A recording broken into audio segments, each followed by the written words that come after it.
Ei, benvinguts a les recomanacions de nou de la Biblioteca de Figueres a través del portal eBiblio, on podreu llegir i trobar material descarregable en format digital i que hi podeu accedir amb el vostre carnet o sense, ja que des de fa uns dies també està obert per a aquelles persones que no en tenen. Entreu a la web i allà us explicaran com fer-ho.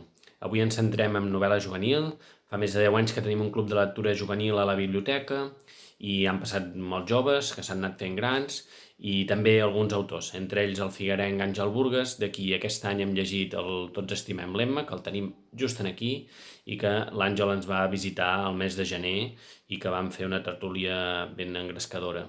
Ara estem llegint els llibres d'en Badal i en l'e-biblio hi podeu trobar altres obres de l'Àngel, com Una cançó per a Susana, La meva vida, el lector Lucas Bilbo, així que us animem a entrar-hi, a triar-ne alguna i a passar-ho bé. Moltes gràcies per tot, ens veiem ben aviat a la biblioteca. Adeu!